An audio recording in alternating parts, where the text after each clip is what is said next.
Please be seated.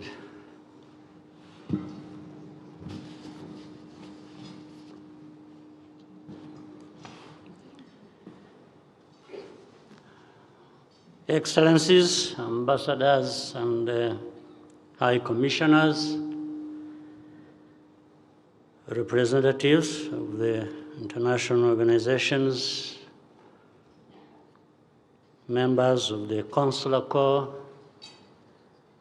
senior government officials, distinguished ladies and gentlemen. I hope you're having a good evening. It is, as always, a pleasure to have you here. What we have built together over many years and across different sectors with the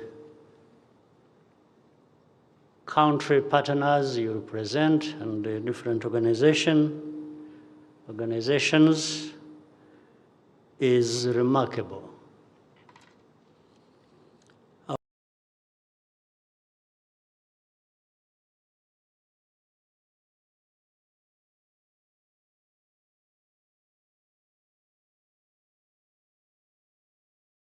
Our collaboration and friendship have been vital to Rwanda's revival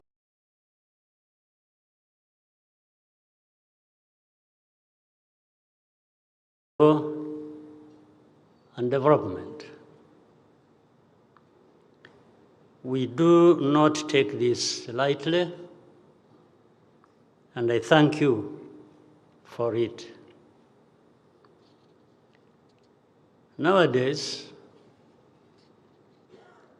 none of us can afford to be indifferent to geopolitical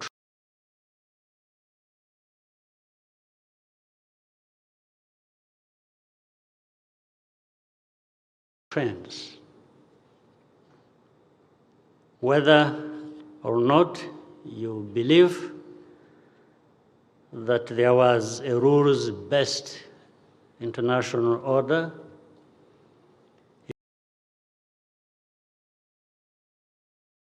it is clear that changes are underway which will affect all of us. It is predictable that Rwanda, even as a small country, is caught up in the middle in its own way. One thing that has not changed, however, is that right and duty of every nation to ensure the safety of its borders and people. It is that duty that never changes. Rwanda is no exception. And yet, for reasons that continue to elude us, Rwanda is consistently asked to ignore threats to its security and compromise its national defense. The conflict in eastern DRC is not new. It's neither new nor is it too difficult to understand. It has been prolonged for decades due to neglect and complacency notably by those with the power to make the biggest difference in resolving it. Rwanda's security concerns stem from the continued presence of the Fdlr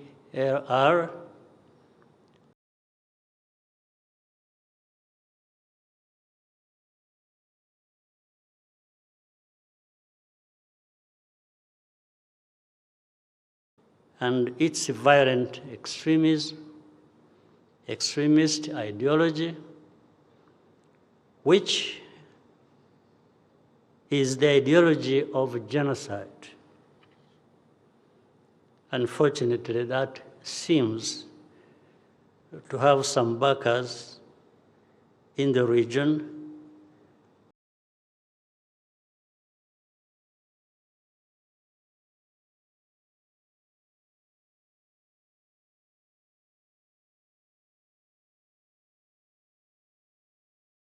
and beyond, under all kinds of guises.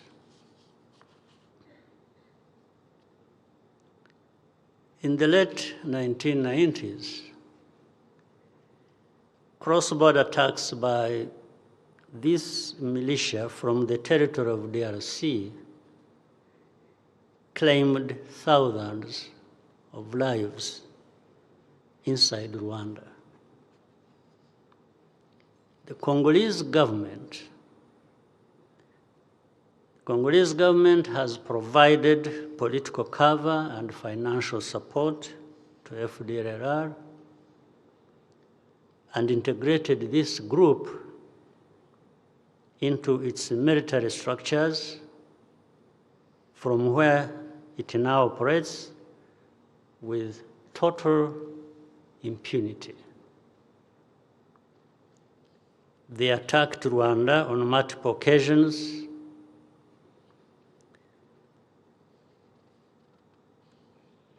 Some countries issued travel advisories as a result.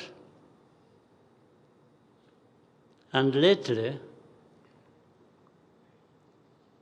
the son of the former leader of Rwanda, who led this country into genocide, and other close collaborators of his,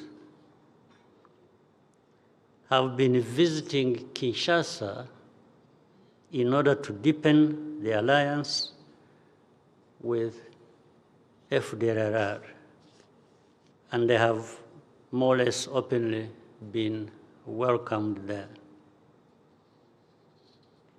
We have consistently raised these issues in every relevant forum and directly to many of you here. But each time, the root causes and structural drivers of this conflict are dismissed in favor of short-term measures and interests. Rwanda, because of its history and its geography, requires defensive borders. Our defensive measures are aimed at this objective and nothing else. Fdlr is far from being a spent force, as I have mentioned earlier. In fact, its genocide ideology has been spread to other armed groups, which also target Congolese Tutsi and other communities. By definition, a signed peace agreement should bind all parties equally, and implementation should follow the text. However, this has not been our experience. It's not the case. What we see instead is that one party is expected to carry almost the whole burden. For instance, the Washington Accords clearly set a ceasefire, acknowledged each party's security concerns, and laid out a roadmap for action. Yet, even as the discussions progressed, there was a visible and sustainable military buildup, followed by action in eastern DRC. Thousands of Burundian troops and government-affiliated militias consolidated offensive positions, imposed a blockade on civilian communities,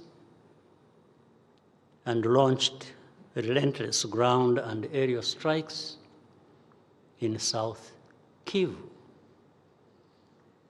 The Congolese government's intent was to shift the balance through force outside the parameters of the ongoing peace negotiations. That is how the events in Uvira came to unfold. Rwanda has and had raised the alarm for months. Yet, the aftermath was presented as a single-point narrative detached from the reality on the ground. The blame was, as we have come to expect, blamed and placed exclusively on Rwanda. This selective pressure has only emboldened the Congolese government and all its affiliated genocidal elements to resume military action. I'm not asking you to agree with every decision that Rwanda has made, but we do ask that you hold all parties to the same standard. As things stand, Rwanda faces an impossible choice to either tolerate the continued presence of the Fdlr and its growing network of militias and allow them to grow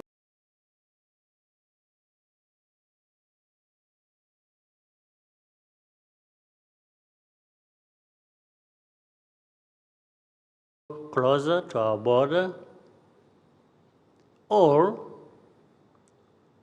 to defend ourselves.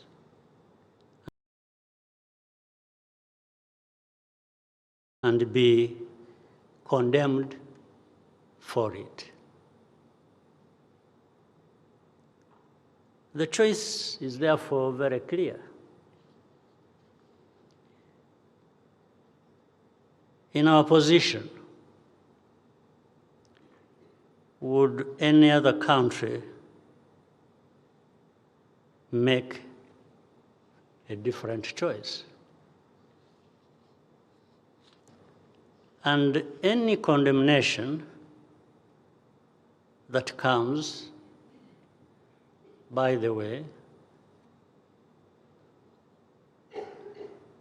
is a badge of honor for our security forces.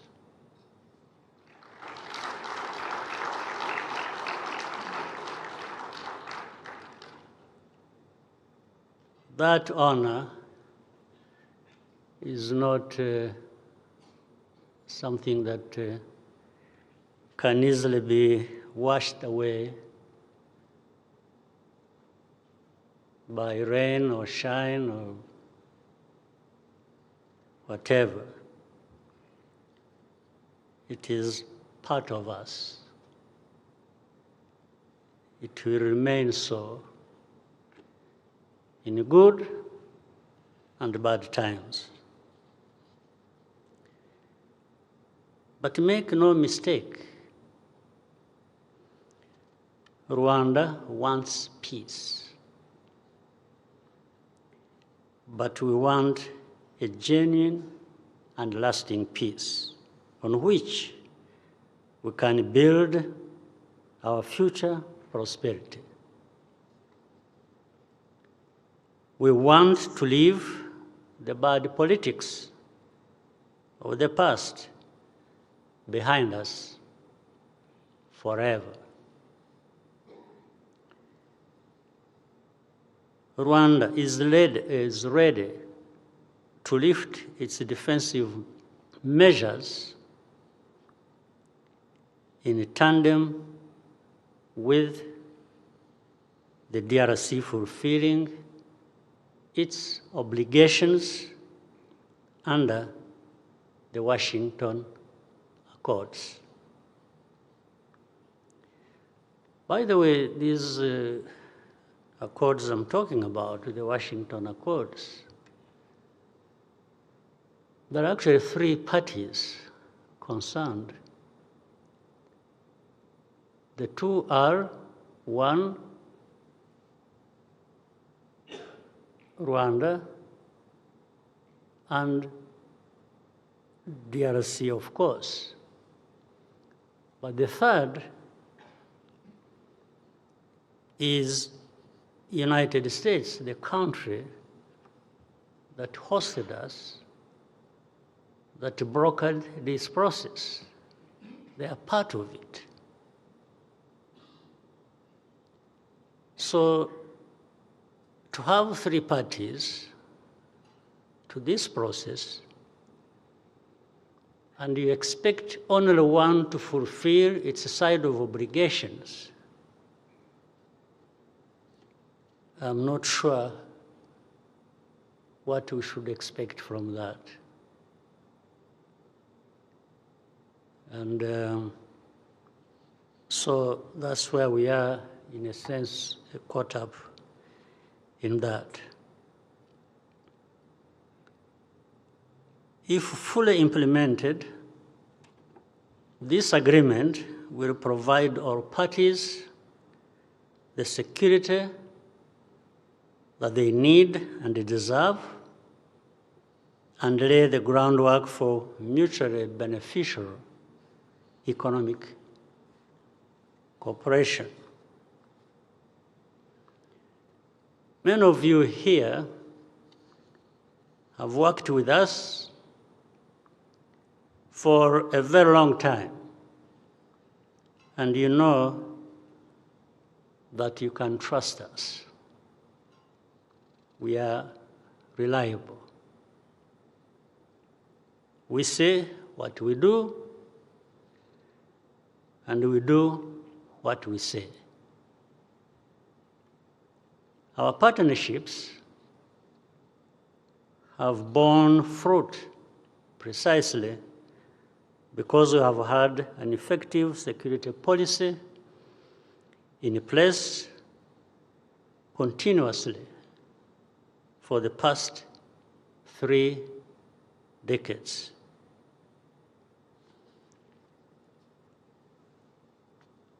Rwanda is strong and strong enough in our own circumstances. And precisely because we consider ourselves vulnerable to ideologies of violence, of violent ethnic extremism, particularly when they benefit from direct or indirect state support. We have made a promise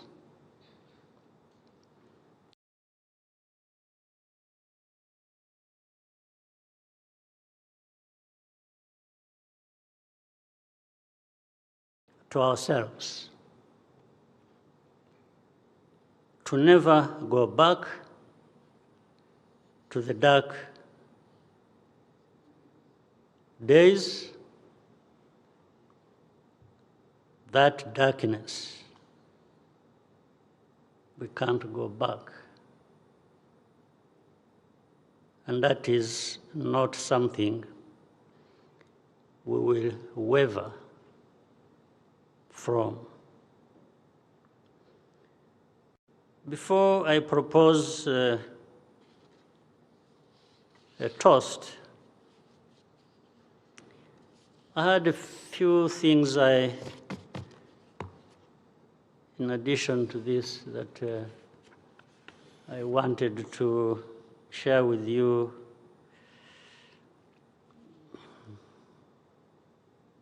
Contextualizing further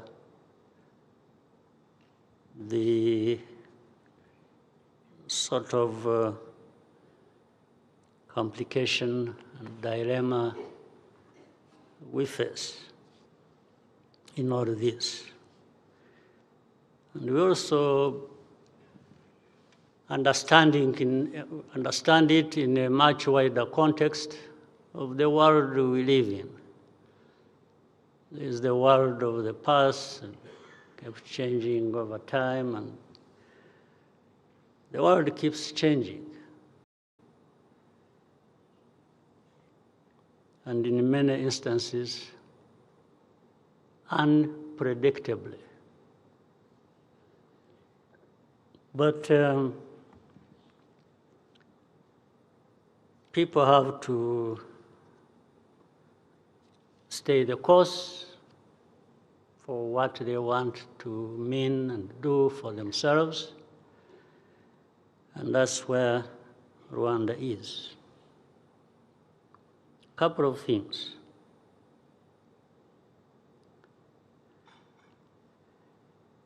Do you know those moments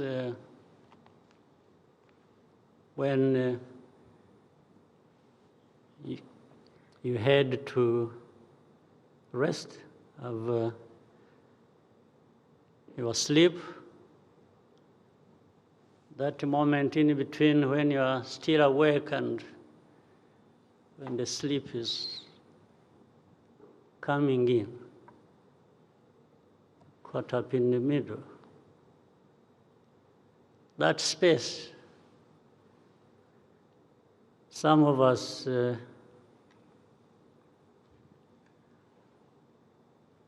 encounter people in our thoughts, and we have conversations. It's not dreaming, it's not in between. Some of those moments, I met some people, and they brought up this subject.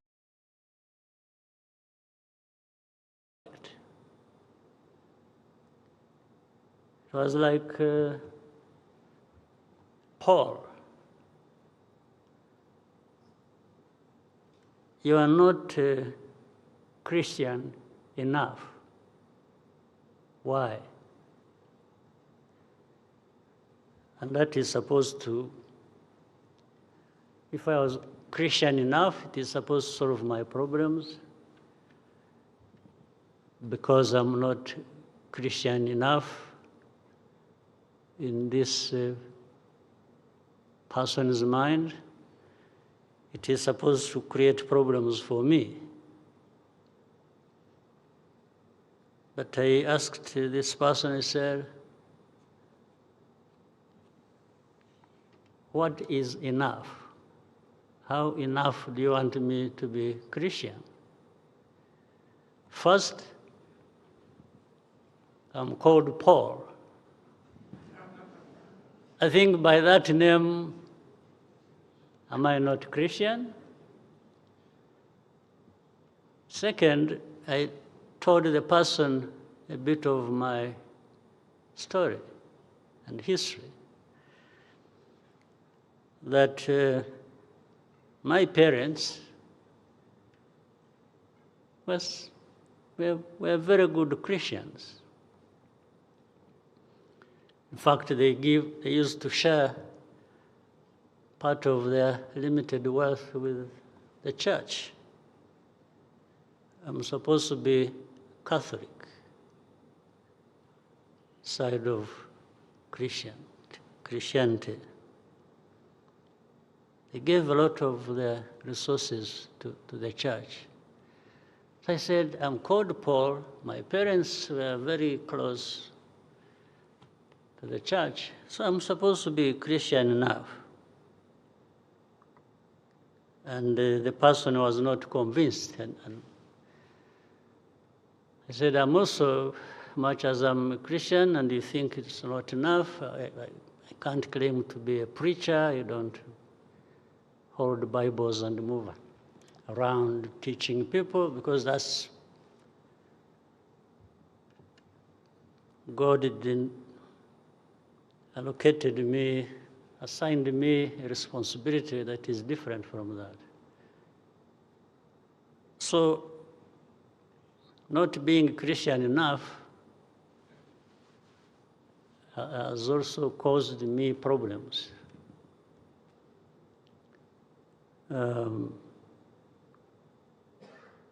But I said, I have seen people who, I was telling that person, who claim to be that level of Christian that I am not. In the morning, they're out there shouting and yelling and doing things. In the evening, they go visiting witch doctors. I said, how do the two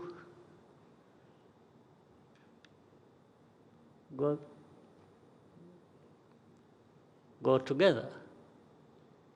So in other words, I was telling this person that actually some of them also tell lies under the cover of what they claim to be. And they end up not being Christian enough as they thought I was, meaning not Christian enough. So that is something they needed to think about. No pretense, no, and everyone should be what they want to be. And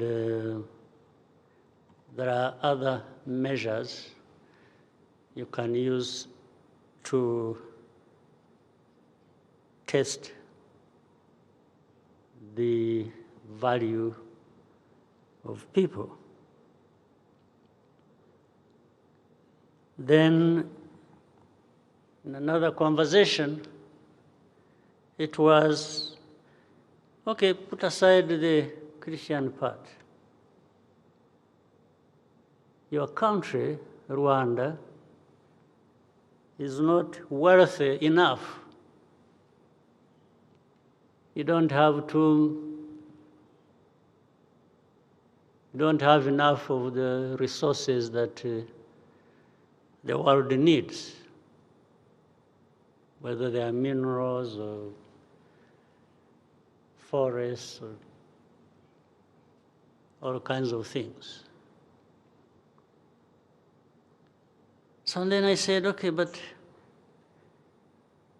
do I also have to face penalties for not being wealthy enough?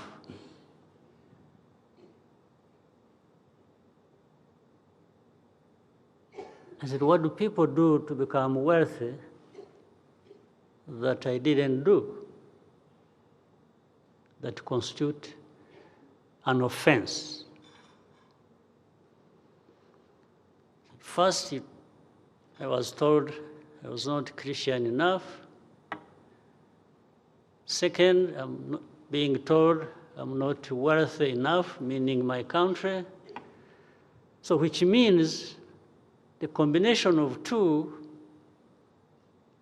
should cause some of us problems. Should cause me as a person or Rwanda as a country problems in other people's judgment.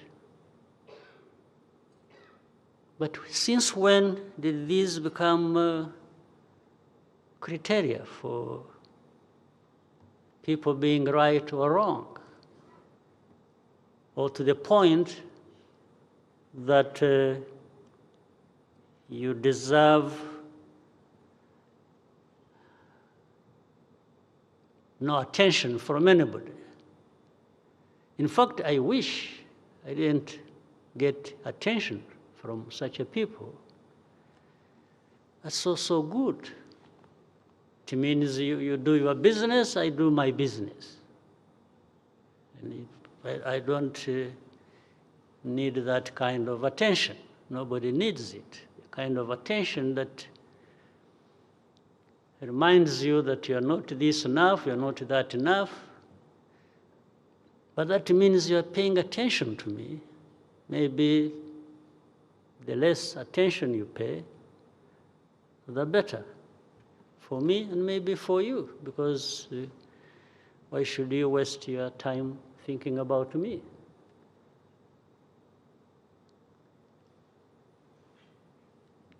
Right. As I continued, one evening I was bored and consulted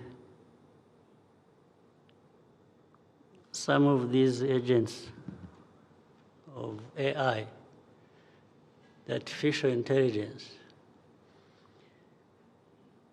put in some thoughts and questions, and I won't tell you what I was asking. I'll tell you the answer.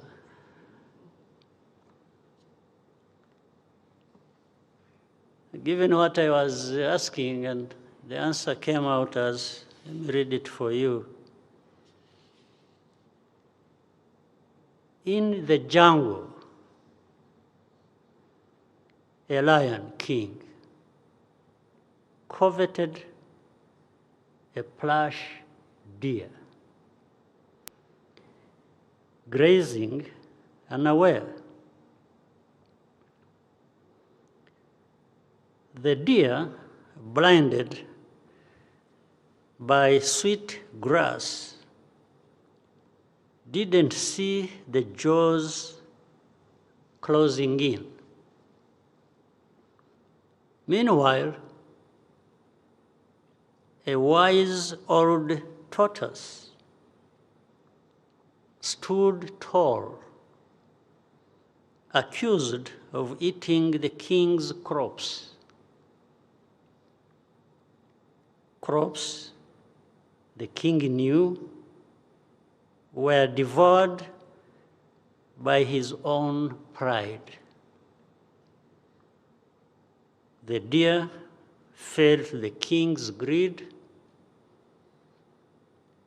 The tortoise shoulders burdened, faced the hungry shadows dignified. The jungle whispered. One met the king's desire, the other his blame. That's where we are, but we will have our shoulders burdened and remain dignified. Thank you.